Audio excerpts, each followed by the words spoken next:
Okay, we will get started.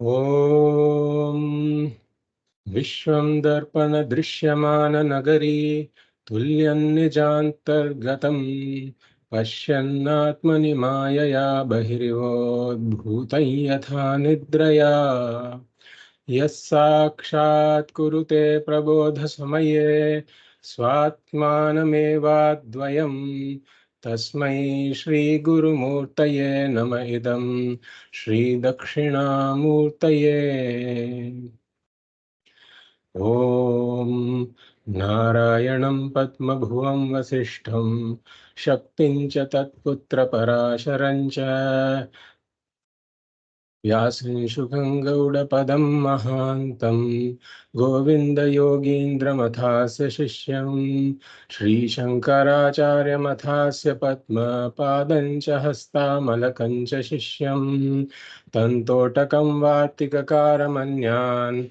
Asmat Gurun Santatamānatosmi Shrutismritipuranānaṁ Ālayam Karunalayam Namami Bhagavadpadashankaram Lokashankaram Shankaram Shankaracharyam Keshamam Badarayanam Sutrabhashya Kritau Vande Bhagavantau Punah Punah Parabrahmanishtham Swato Dharmanishtham Ahimsaikaniष्ठं स्वशिष्यै सुजुष्टं यतीनां वरिष्ठं गुरूणां गरिष्ठं दयानन्दरूपं मदाचार्यमीडे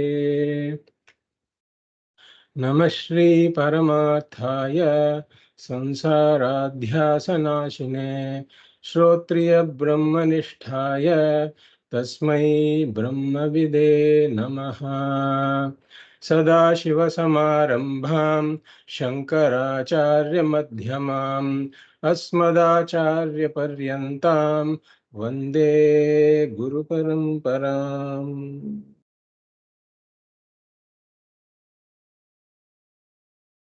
Hari Om, everybody. I welcome you all to the fourth class of this Fundamentals of Vedanta series. So we started, I'll just give a brief development of the topic so far. We started with the question of what is it that we really seek in life. And even though we are seeking varieties of things, what it eventually ends up in, if we were to inquire into it further, what we are really seeking is fulfillment, and that too unconditional fulfillment. And we called it Purnatvam. So we are all seeking Purnatvam. But then we find ourselves helpless because of varieties of circumstances, because of which I feel apurnaha, incomplete, inadequate. And we asked, how are we going to bridge this gap? Because we have been trying all our life. There are quite a few young people here who still have more trying to do. But some of us who are midway in our lives, by now we should realize that whatever it is that we have been trying has not been leading me to the Purnatvam. So is there a solution to this? And that is where we say that the study of Vedanta comes in. Because the study of Vedanta, the prayojanam of it is this Purnatvam. So we looked at the Anubandha Chatushtayam, the fourfold binding factors that bind the student and the study. And the prayojanam of Vedanta study is this Purnatvam. The Vishayaha is the Atma, the I, the reality, Paramatma or Brahman, and the oneness of the two, Jivatma, Paramatma, Aikyam. So this is the Vishayaha of Vedanta study. Then there is the sambandha of how the study of the Vishaya leads me to Purnatvam. And we said it is very similar to the situation of the lady with the necklace on her neck already, who is seeking for the necklace outside, who has somehow forgotten that the necklace is on her neck. So our situation is very similar. Until the lady gets the jnanam that the necklace she is seeking is on her neck, her seeking will never end. So similarly, until we get the jnanam that I am already Purnaha, Vedanta says that my seeking will never end. So this is the sambandha. Vedanta reveals the Atma, the I, as being Purnaha, because it is one with Paramatma. Then we came to the question of who is the Adhikari. The Adhikari is somebody who should seek this Purnatvam and should have enough maturity to say that I have tried a lot of other things and now I want to find a way, if there is a way to reach this Purnatvam directly. So we called this Adhikari who has discovered that he or she needs to get to this Purnatvam directly as a mumukshuhu, a seeker of moksha, because Purnatvam and moksha are synonymous. But it is not enough to just be a mumukshuhu. The adhikari should also be a jigyasuhu. The adhikari should have a clear understanding, just like the lady with the necklace cannot get to the Purnatvam until the lady gets the Jnanam. Similarly, the Mumukshuhu should know that I have to get this Atma Jnanam, and only then I can be led to the Purnatvam. So that is the Sambandha. So this is the Adhikari's second part. The Adhikari should also be a Jigyasuhu. Then we said that there are some additional qualifications that are required, just like the lady with the necklace had some block in her ear, and that was stopping the message of Vedanta from getting the message of her son, who was trying to tell her that the necklace is already on your neck. The message was not getting in. So until her obstacle was removed, she could not get the message.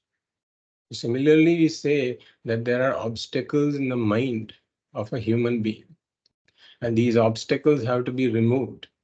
And when these obstacles are removed, the mind becomes a pure mind.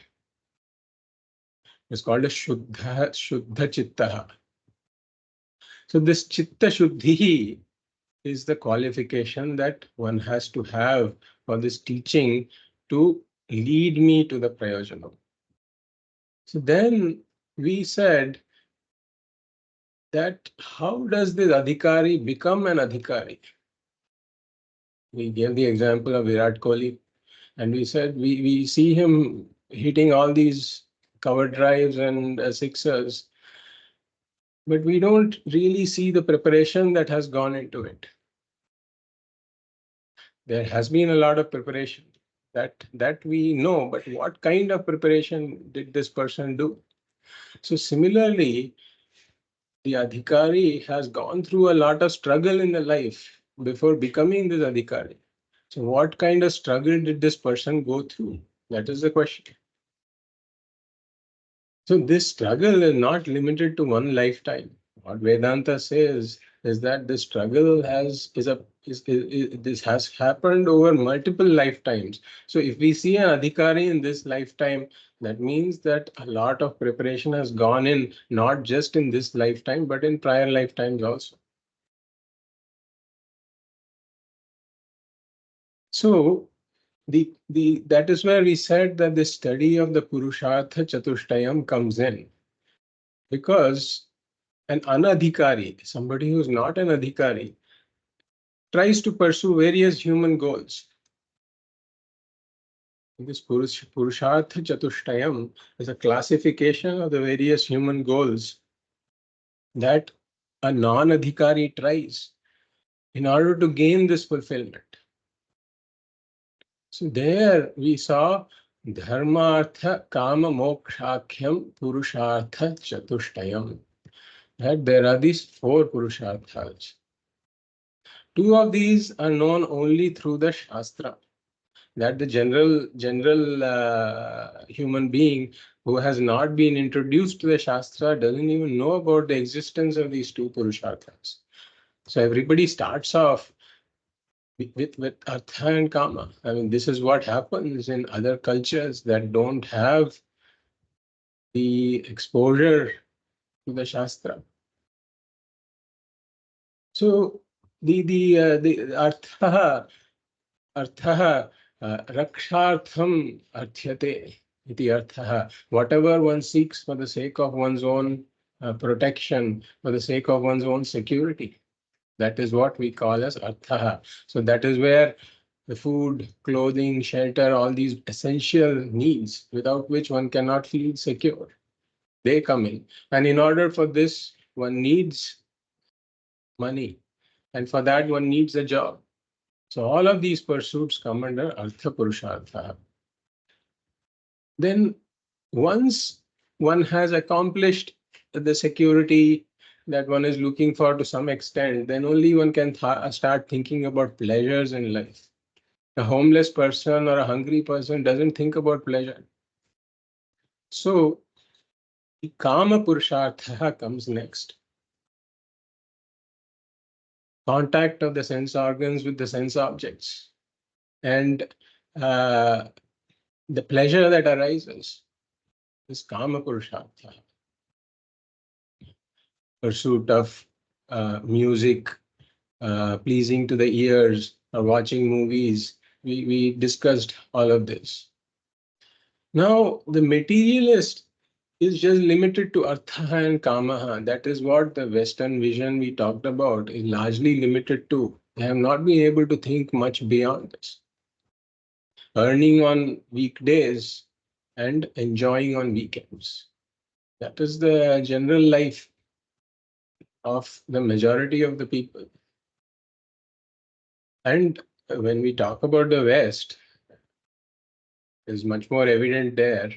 But an interesting thing is that the model of any of the possible philosophies, materialism is also a kind of a philosophy, you can say. It's a philosophy that says there's only one life, and then there is nothing much beyond this, so you just have to enjoy. That's an outlook, a way of looking at things.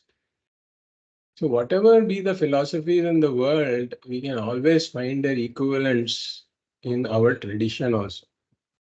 So this is called as Charvaka Matam in our tradition. But we have had Charvakas whose view is that there is Artha Kama only and nothing beyond that. So you might as well just enjoy and do nothing else. But what we say is this approach cannot get you to the Purnatvam. A person, a materialist, just goes by what one likes and and avoids what one dislikes. So imagine one has to go to an unknown destination and one refuses to use the GPS. And one says that I'll just take a right turn wherever I like, and I'll take a left turn wherever I like. Will this person ever go to the destination? It's pretty clear that they won't. And in fact, they might end up in some ditch if they don't know the route well. So the situation is exactly similar. We cannot be guided by our likes and dislikes in this pursuit. We have to have guidance from a higher source.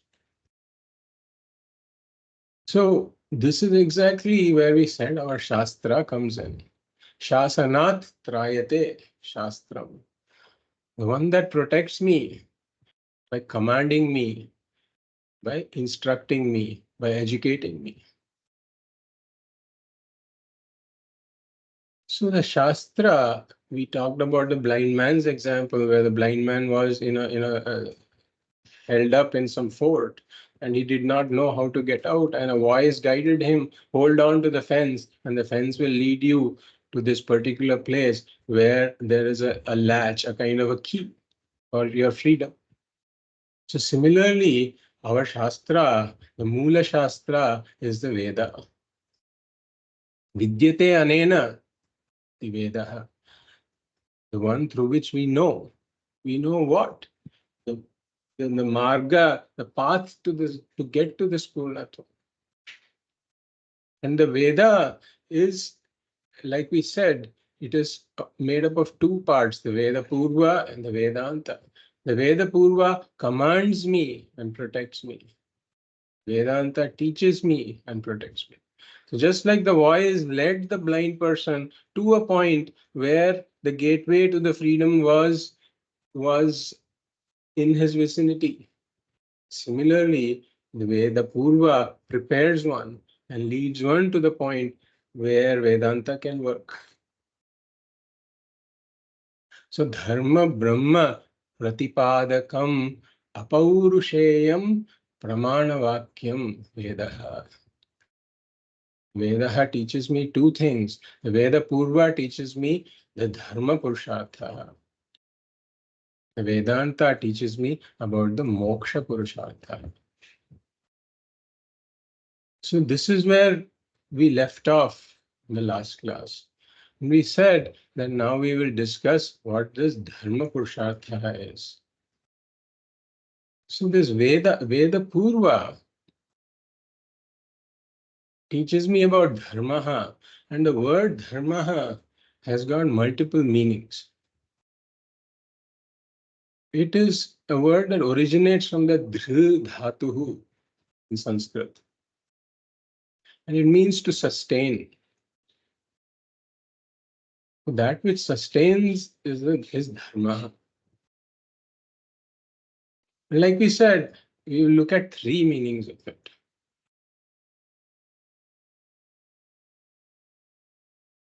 There are these, we will derive these meanings from the various sources. The first source is the Dharma Sutras or the Mimamsa Sutras of Jaimini Rishi. So just like Vedanta, the Vedanta is condensed in the form of Brahma Sutra. The first sutra is Athato Brahma Jignasa. You have come to a point where you have jignasa about Brahman. Here in the Dharma Sutras, Athato Dharma Jignasa. You want to know what Dharma is. The second sutra says, Chodana Lakshanaha Arthaha Dharmaha. Chodana Lakshanaha Arthaha Dharmaha. What does this mean?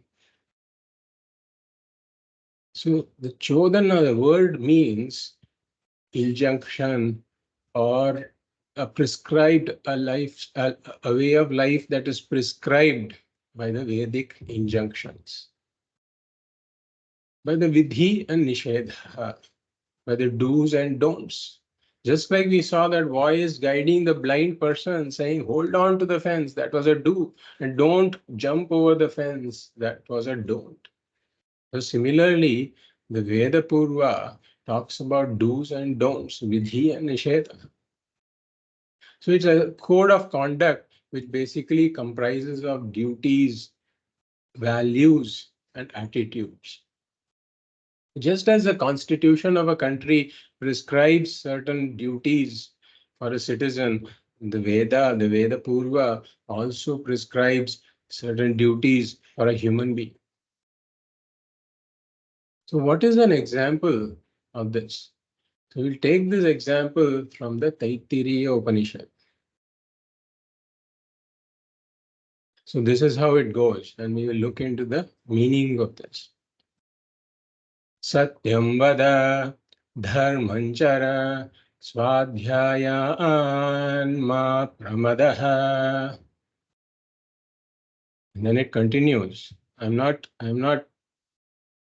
taking the entire portion, but selected parts of it. Satyam vada dharmanchara swadhyayaan ma pramadaha. And then it says, Satyanna pramaditavyam, dharmanna pramaditavyam, kushalanna pramaditavyam, bhutyaina pramaditavyam, swadhyaya pravachanabhyanna pramaditavyam. It starts off with Satyam Vada. The entire thing, we see the seeds of the Vedic culture. The entire Vedic culture, if you were to condense it to its core, this is the most ancient Shastra from which the entire Vedic thought originates. It continues, Matrudevo, Deva. It continues, Swadhyaya Pravachanabhyam na pramaditavyam. And then it says, Deva Pitrakaryabhyam na pramaditavyam.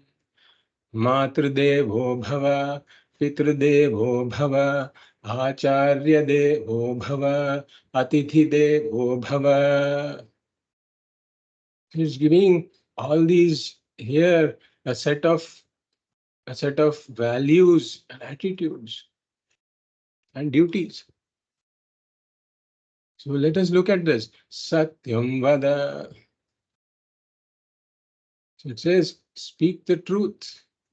Essentially, what it translates to is, don't utter untruth. Now, these are common sense values. If we see, I don't want to be lied to.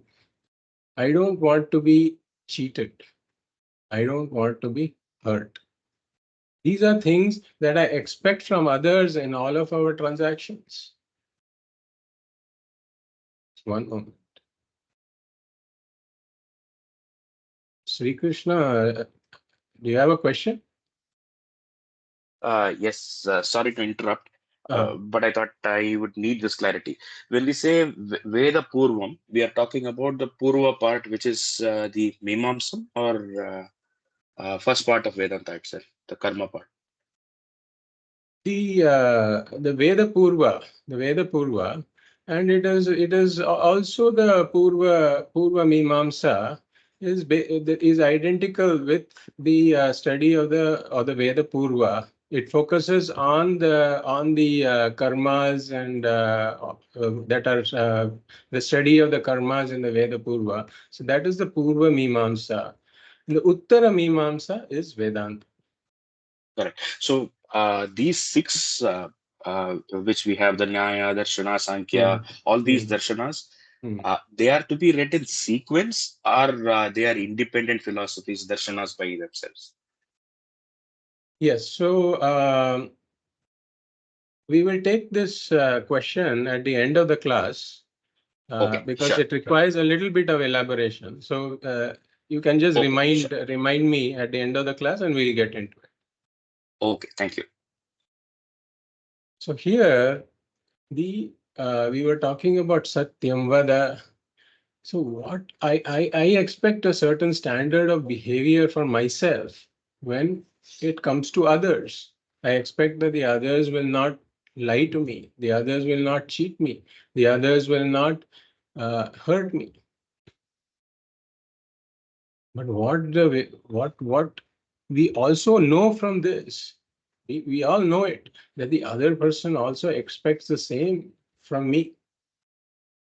This is why we say it's a common sense value. We don't need to be taught this.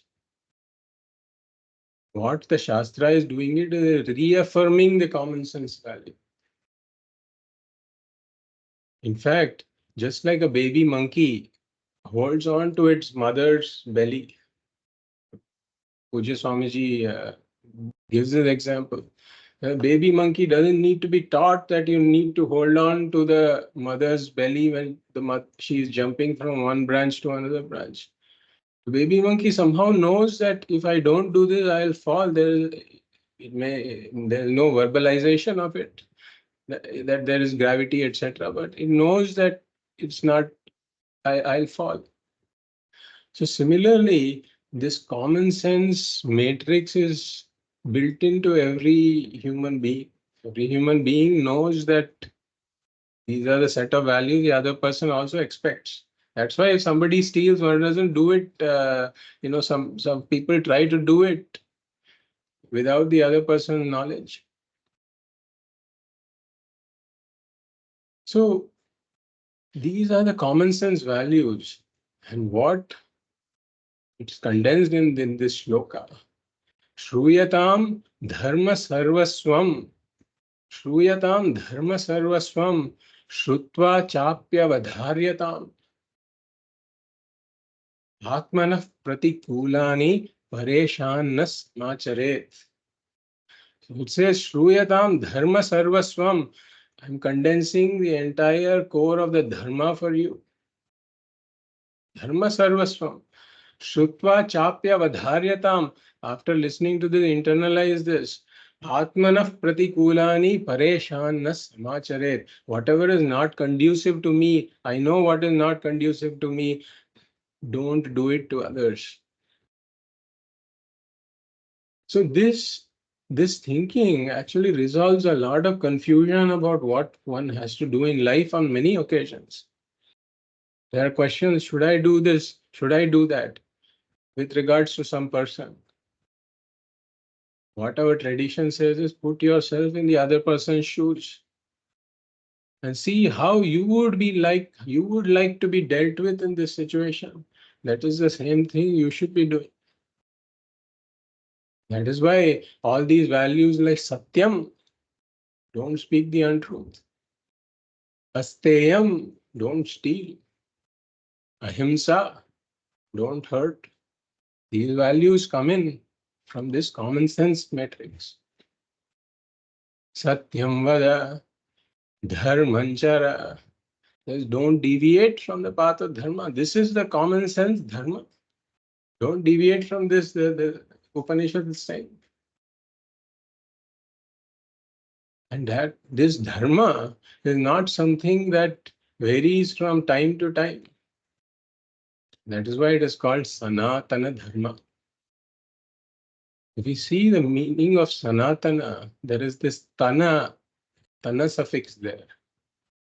So what the Tana suffix indicates is pertaining to a period of time.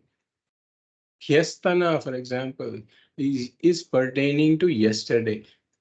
Shvastana is pertaining to tomorrow. Adyatana pertaining to today. Today's, we say today's class. This will be called Adyatana Kaksha, Adyatana Vargaha. What we are dealing with today, Adyatana Vargaha, today's class. Idanintana, now, pertaining to the now. Now what happens is that it is now Sada Tana. If Sada and Tana come together, Sada is forever, eternal. So Sada and Tana come together, and the changes to a Na. That's why it becomes Sanatana. So what it means is pertaining to eternity. These are eternal dharma, it says. So it is not some value or a fad or a fashion that changes from time to time. This has always been true. No one other person has never wanted to be treated in a way that I don't myself want to be treated. So this logic has held forever for Sanatana Dharma. And then it goes on.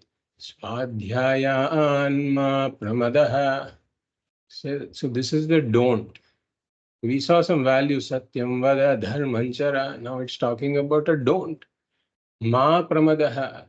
Do not neglect. Do not neglect what? Swadhyaya anma pramadaha.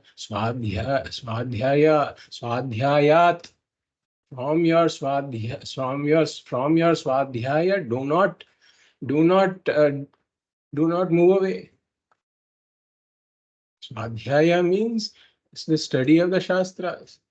And this is how important our tradition has considered the Shastra study to be. Then Again, a series of don'ts. Satyanna pramaditavyam. So it is satyat na pramaditavyam. Do not deviate from the truth. Don't. Dharmat na pramaditavyam. So dharmat na pramaditavyam. Do not deviate from right action, right conduct. And then swadhyaya pravachanabhyan pramaditavyam. From your study and from sharing the knowledge of the Shastras, do not neglect that, it says. Then Deva Pitrakarya Bhyan Pramaditavyam. From the duties to the Devas, it is our daily worship, etc. And Pitrakaryam, the duties to our ancestors, says do not neglect that. So these are, as we can see these do's and don'ts. And then it comes to the attitudes. Matradevo bhava, Pitradevo bhava. And very unique to the Vedic thought. We are here because of our parents. So irrespective of their qualifications or whatever their standard of living was, etc., it says one should treat them as one treats Bhagavan. So it is not like my mother did not, my mother passed only 10th standard.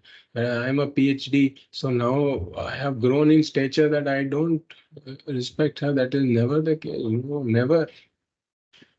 Mother is a mother always.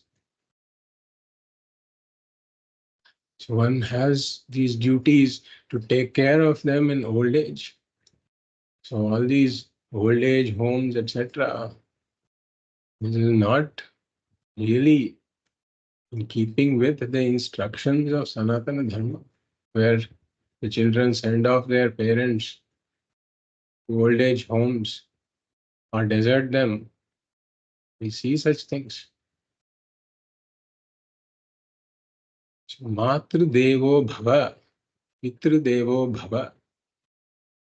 So this Matru Devaha, Matru Devaha Bhava.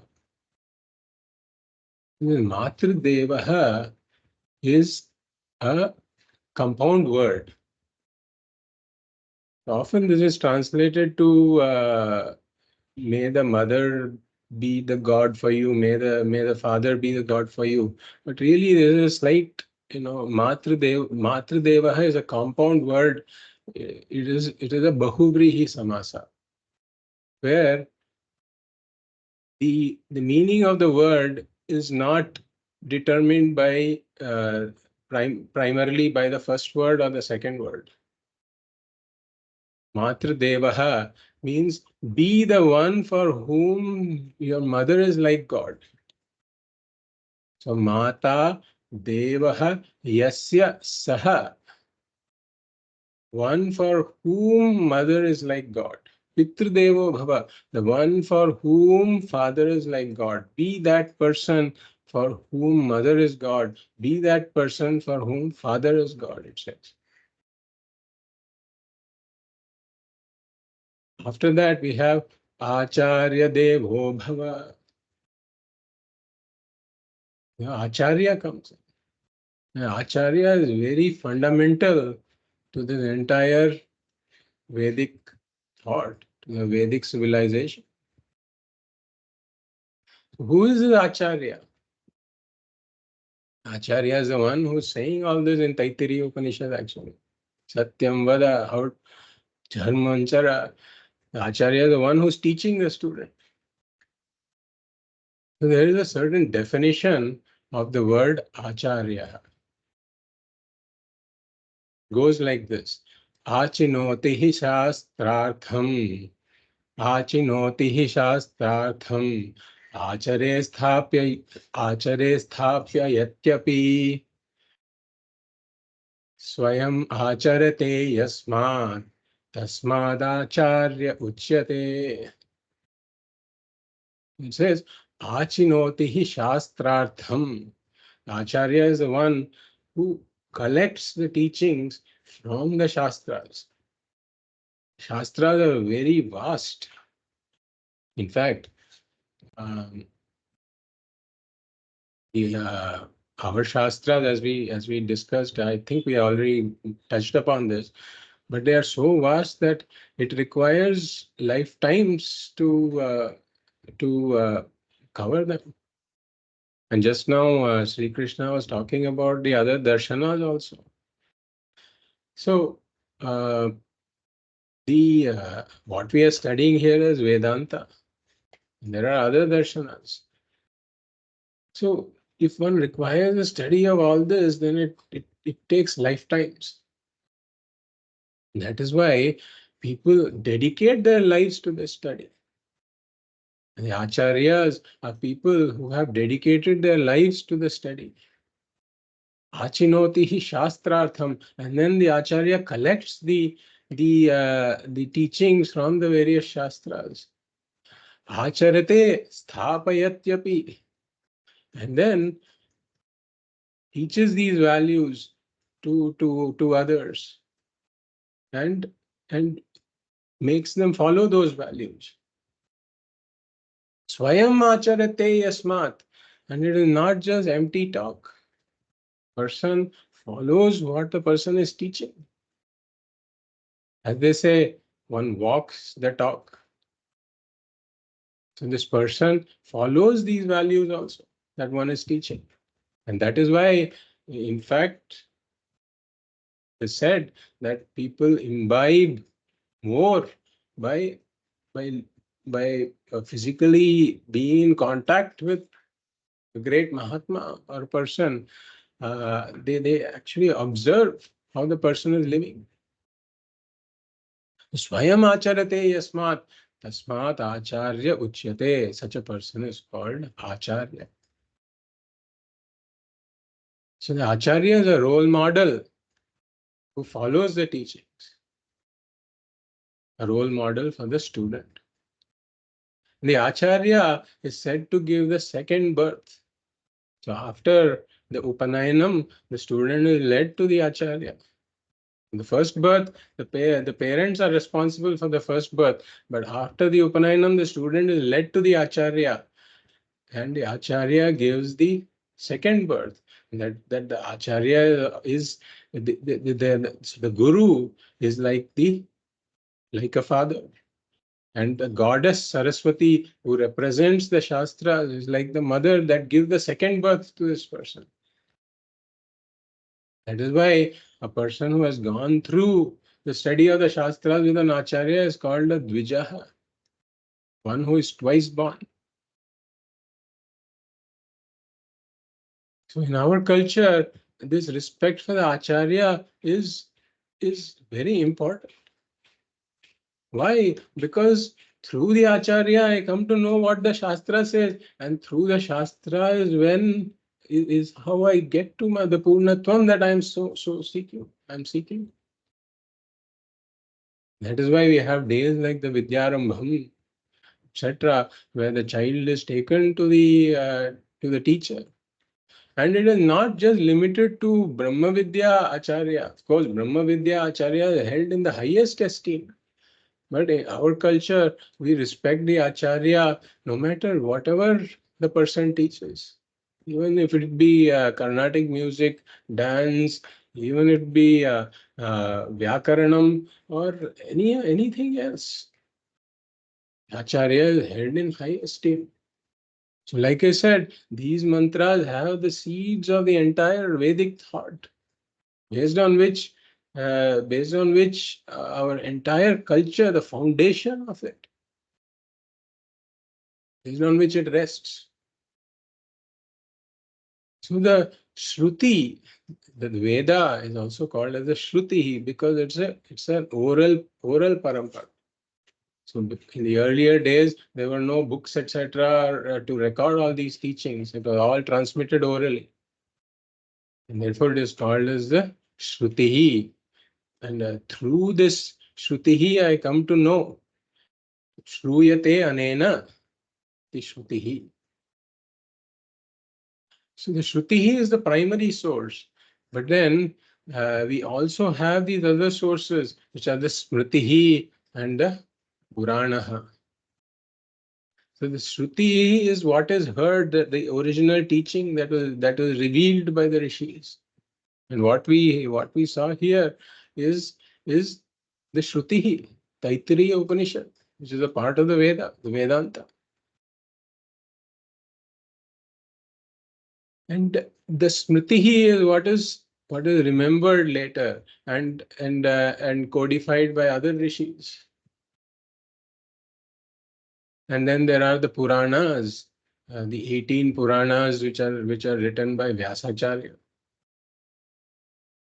These are the sources through which we come to know about the Vedic culture, the Vedic thought. But in addition, there is also this source of dharma called Shishtacharaha, the conduct of a person who has studied the Shastras, who is well informed. So such a person is called a Shishtaha. Shishtaha. So the achara of such a person also becomes a source of knowledge for me. At home, parents are really supposed to be the Shishtaha from which the children learn. But these days, due to the change in our education system and all that, even the parents, they don't know. And at the Gurukula, the Acharya is the Shishtaha. But then a Shishtaha is a human being. The Shishtaha can occasionally slip. Basically, we say even for a Jnani, the body and the mind are not perfect. The Jnani has the Jnanam and is liberated, but the body and the mind are still not perfect. So similarly, for the Shishtaha, the body and mind are not perfect. There can be slips.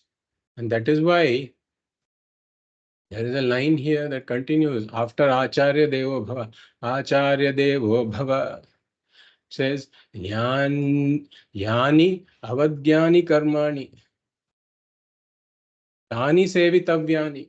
Whatever it is that you see as the right conduct in me, you just follow that. I may have an occasional slip, but because I do that, don't follow that. You should still go by the Shastra. So this is the Upanishad Acharya who's saying this, that Yani anabhadyani karmani tani sevitavyani no itarani. Yani asmakam sucharitani tani tvaya upasyani.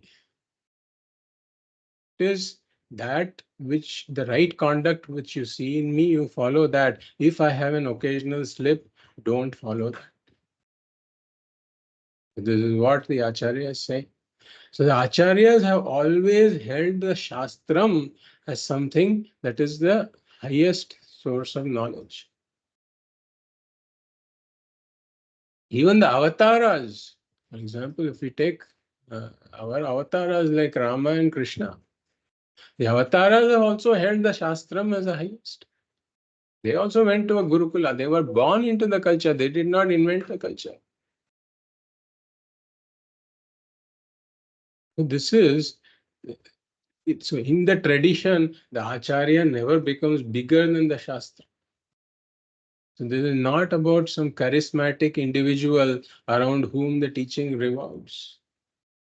It is about this Acharya that is teaching, trying his best to teach what is there in the Shastra and also trying to conduct his life in accordance with that.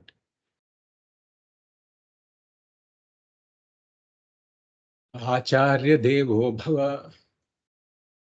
And then, just like we talked about this Anubandha Chatushtayam for the Vedanta, we talked about the four factors. Anubandha Chatushtayam for the Vedanta.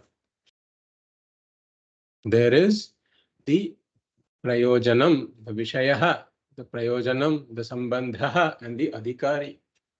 So similarly, for the Veda Purva also there is an Anubandha Chatushtayam. which is different from the Anubandha Chatuštayam of Vedanta. So the Vishaya of Veda Purva is the Dharma. Shodhana Lakshana Arthaha Dharmaha. This is the Vishaya of Veda Purva. These are the duties, attitudes, and values. And the prayojanam of this is both material and spiritual. We will look into this in more detail. But there are material benefits to this, and there are spiritual benefits. We'll talk about the material benefits in more detail. We may not get to it in today's session. But it is interesting to note that the spiritual benefit of the Veda Purva, if it is done in a particular way, we will discuss all that, is the adhikaritvam for Vedanta.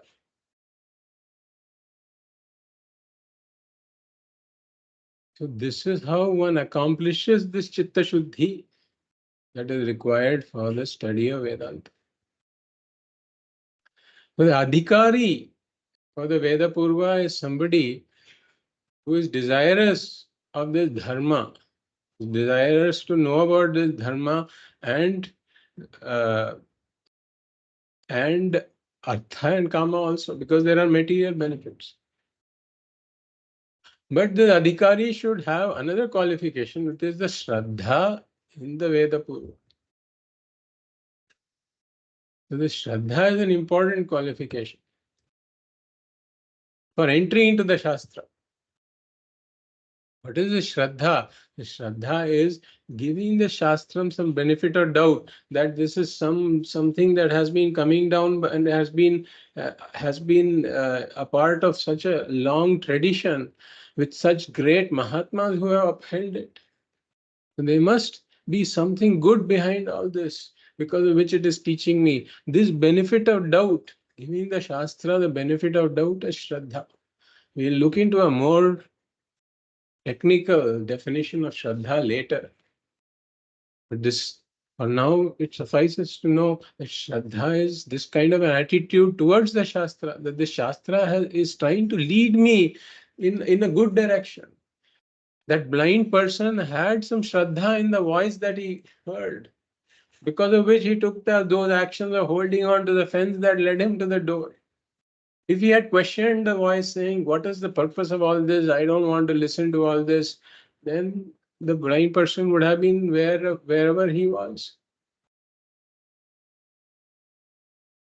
So this attitude of Shraddha is a qualification of the adhikari for Veda Purva. There's a qualification for Vedanta also. We will see that later. And then there is the Sambandha. In this case, the Sambandha is the Anushtanam of the Vishaya. Whatever is the Veda Purva is telling me that I have to do. It is knowing about the actions and then performing those actions. Whereas this is different. In Vedanta, we said that the Sambandha is just the rise of the knowledge is sufficient to get to the Purnatma. You don't have to do anything after that. Just like once the lady has discovered a necklace is on my neck, she doesn't have to do anything further, because whatever she was seeking is accomplished. But here it is not that. One has to know and one has to do the anushtanam of it. That is the sambandha. So the next attitude that this talks about is atithi devo bhava. So this atithi is, as a word implies, atithi. Somebody who arrives without informing me a date. So these days we have all the mobiles and WhatsApp, etc., and everybody makes sure that the other person knows they are coming. Nobody just shows up at the door. But in those days, there was no such means of communication. Even the post was not there. The telegram post, etc., was not there. People just used to show up at the door. You have pilgrims traveling from long distances, and then there are tired travelers. So this person shows up at the door, and then it is said Yasya na jnayate nama, yasya na jnayate nama, na cha gotram, na cha sthitihi. I don't know this person's name, I don't know this person's gotra, I don't know that person's position. Akasmat griham ayati. Suddenly he shows up at the door. Saha atitihi, saha atitihi prochyate buddhi. Such a person is called an atithi. Even such a person has to be treated with respect. Devo bhava. With reverence, that person has to be given food or whatever. In these days, the dharma has declined to such an extent that everybody is afraid of talking to strangers. But then, this is what our culture has been. A glorious thing that the person shows up, you don't even know who that person is, but then we offer them whatever is required. And the atithi was also following a certain dharma. That person will not cheat you.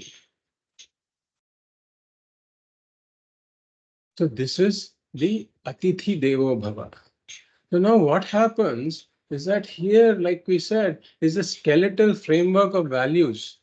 It's like the rudimentary, the Vedic thought is here. But then this skeleton is given all the flesh and blood and everything, and the Puranas elaborate on this extensively. So each value we talked about comes alive as a person in the Puranas.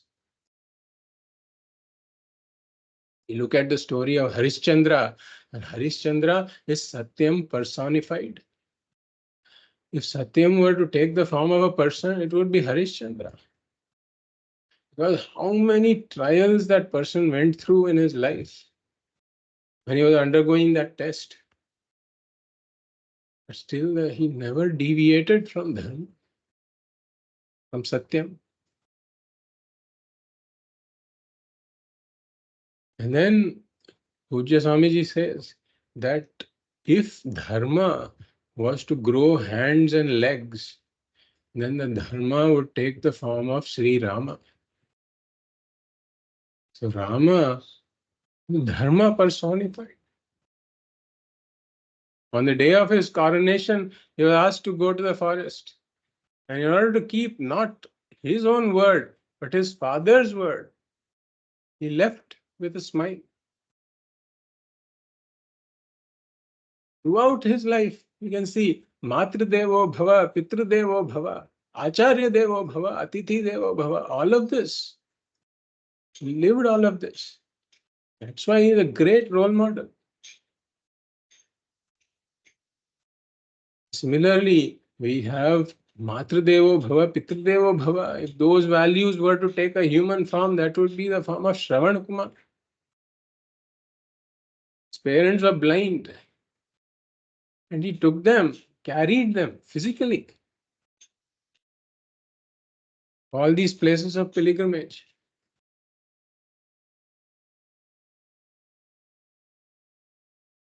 So, Puranas bring alive these values. That's why even listening to them is a means of purifying the mind. We say is that the education of a person should not just be for this purpose of artha that it has degenerated to now. It should transform a human being from being a person who is guided by his own likes and dislikes to a person who is guided by dharma. We talked about is the first meaning of dharma. The person has to have all this in one's heart, lead one's life according to it. This is the real education we say. We are talking about now is not the real education. It is like building the second and third story, first and second, third story of a building without a foundation. This should be the foundation. These duties, attitudes, and values should be the foundation of a person. That is why the Veda talks about all this. And then the Puranas provide the right role models. The people we talked about, Harishchandra, Rama, Shravana Kumar, these are the role models that we should be teaching. But these days, look at who the role models are. They are either the Bollywood people or the Hollywood people, or some YouTube stars and social media influencers. And have some corporate people. They are the people who provide some karma to the person who is following. All this Bollywood, Hollywood, it's all providing some karma for the sake of their own artha. So this person doesn't even get artha through that, only some karma. And these people have become the role models. This is a situation that is not the right situation to be in according to Veda, because it has long-term consequences. We will see that. We won't get to it in today's session.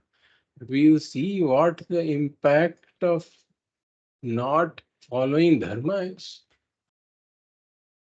So other than these duties, attitudes, values, there is a certain elaboration of it in the Veda Purva, which can be classified as yajna, dana, and tapaha. So in the Bhagavad Gītā, Śrī Krishna says, yajna, dana, tapah, karmaha, natyajyam karyam eva tat, yajno, danam, tapaschaiva, pavanani manishinam. So this yajna, dana, and tapaha, danam and tapaha are very important. Pavanani manishinam, these are the ones that purify. So this yajna is fivefold, Panchamahayajna. We'll talk about all this in more detail when we come to Karma Yoga. But at this point, I'll just enumerate what they are. There's Deva Yajna, Pitri Yajna. So Deva Pitra Karyabhyam na pramaditavyam. So Deva Yajna, worship of Ishvara. Pitra Yajna, reverential service. So the yajna means reverential service to parents, to the ancestors. And then Brahma yajna, reverential service to the rishis, from which this guidance is coming to us. It is coming to us because of the rishis. Then Manushya yajna, reverential service to the fellow beings around. Atithi devo bhava, a person who comes to my door, or any person who is in need, would be Manushya Yajna. And then Bhuta Yajna, service to the creatures around me, because this whole ecology, now only we are discovering that the sustainability and all that has become a big issue. The Veda knew about all this, that for the maintenance of this entire infrastructure, all of this is important. So Yajna, Panchamahayajna, and then Danam. The Veda says, the same portion in Taittiriya Upanishad says right later, Shraddhaya Deyam. Give with reverence, with respect to that other person, Shraddhaya Deyam. And give with Shraddha in the Veda, that this giving will do me some good. It is going to get me some punyam. It is going to help purify me. So one has to have that Shraddha. Shraddhaya Deyam. And then it says, Shraddhaya, Ashraddhaya Deyam. Ashraddhaya Deyam. This looks contradictory. Why would Veda say Ashraddhaya Deyam? We say there it is not Ashraddhaya Deyam, it is Ashraddhaya Adeyam. So do not give without reverence, without Shraddha. So Shraddhaya Deyam, Ashraddhaya Deyam, Kriya Deyam, Dhiya Deyam, Samvida Deyam. So give in plenty. Shriyadeyam, Kriyadeyam, give with modesty. And Samvidadayam, give with some understanding itself. So there is this, in terms of Dhanam, there is this squirrel story in the Mahabharata that comes in. And Yudhishthira has done this Rajasuya Yajna where he gave away a lot of things to different people. And then they saw a squirrel that was rolling in the mud. And interestingly, half the body of the squirrel was of gold. And it was rolling in the sand there. And looking at its back, half of its back was gold.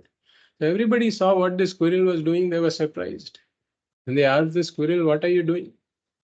So the squirrel said, "I'm trying to see if the other half of my body also turns into gold." So nobody understood. So they said, Why? How did your first half become of gold?" So it told this story of a family where there were 3 or 4 people. They hadn't eaten food for 3, 4 days. They were starving. Finally, they got some food. And when they got some food, they were sitting down to enjoy their meal after so many days. And somebody showed up at the door. Person was hungry. So they said, the husband said, "I'll give my portion of the food." He gave his portion of the food to this person. The person ate it. He said he was still hungry. Then the wife also gave her food. And he was still hungry. The 2 children also gave their food. And after this happened, the person left satisfied.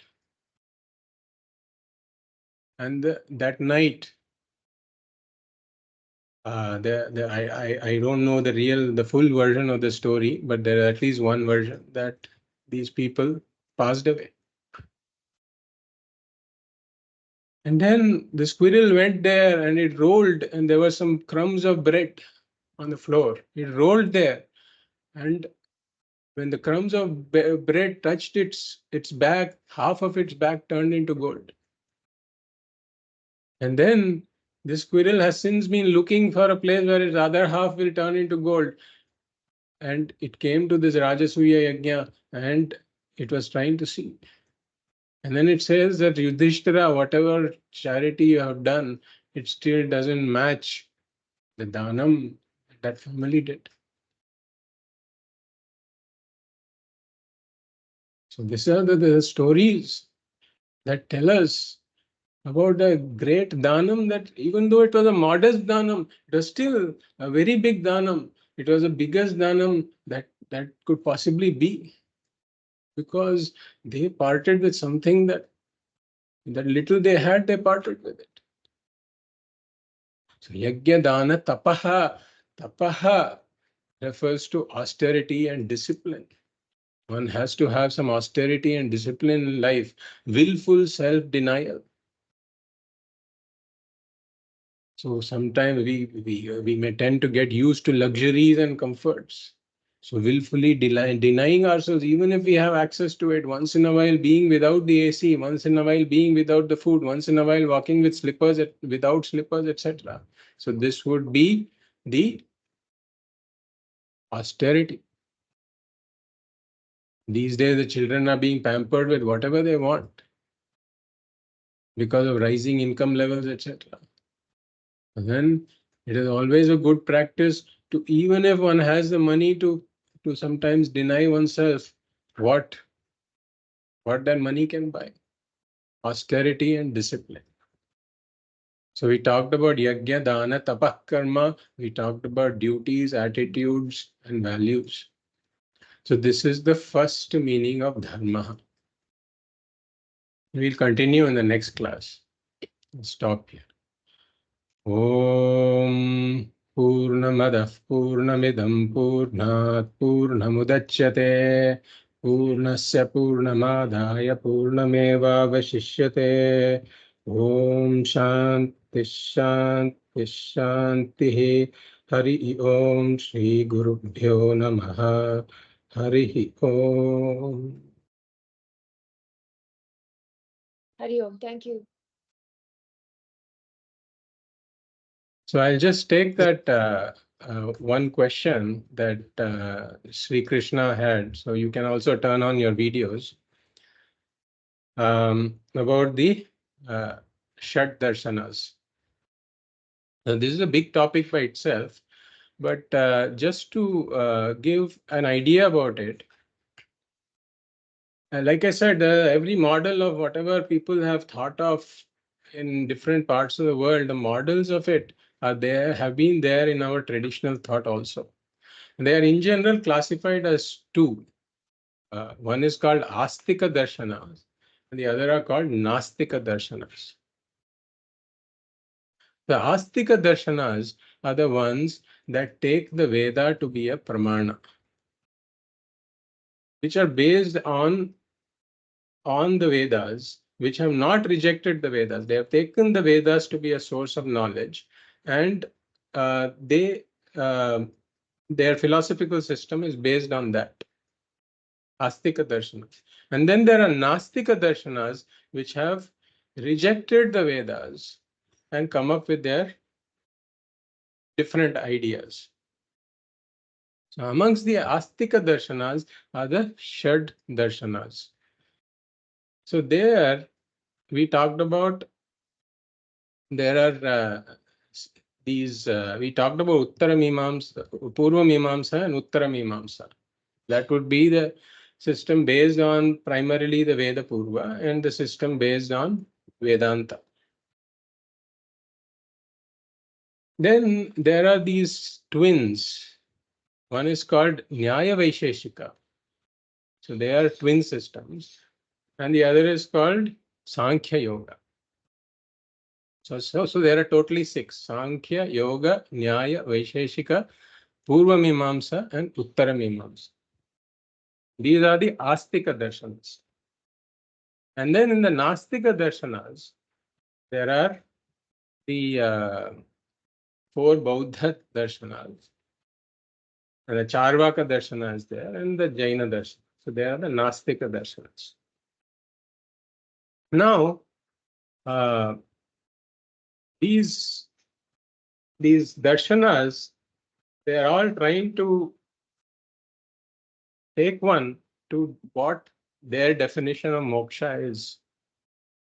Each of these darshanas have some definition of moksha, and their system is built around it to take you to that definition of moksha. So Vedanta borrows from some of the other darshanas. For example, Vedanta borrows from Nyaya. Vedanta borrows from yoga. Whatever are the good things in that, we borrow that. But we don't agree, Vedanta does not agree with the conclusions, the philosophical conclusions of those systems. And there are reasons for this. And this is an advanced topic where one looks into what the other darshanas has to say and why that darshana is not in keeping either with the Veda or even with yukti, logic, or there are inconsistencies within that system itself. So all of this is something that has to be studied, and that is a separate topic. So the study in sequence, etc., is not there. Once one comes, I mean, there is basically in the real traditional system, the study of Mimamsa and the study of Nyaya, and the study of Vyakaranam was considered to be, in some sense, mandatory to approach Vedanta. But that was in the traditional Gurukula system and all that. A lot of this was done. But now we have replaced that complete system with an entirely different system. And we are now trying to make do with what we have. But there are definitely beautiful insights that are that are there in those systems that one can learn from. So this is the answer. We will look into this in more detail. Any other question, comments? Thank you very much. That clarified. Thank you. I have a small question, not related to today's class.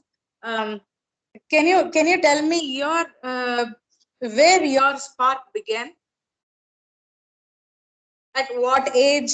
When? Because we all know that you were in the US and then you completely shifted your life here just to attend the classes. And I just wanted to know where it started, when it started.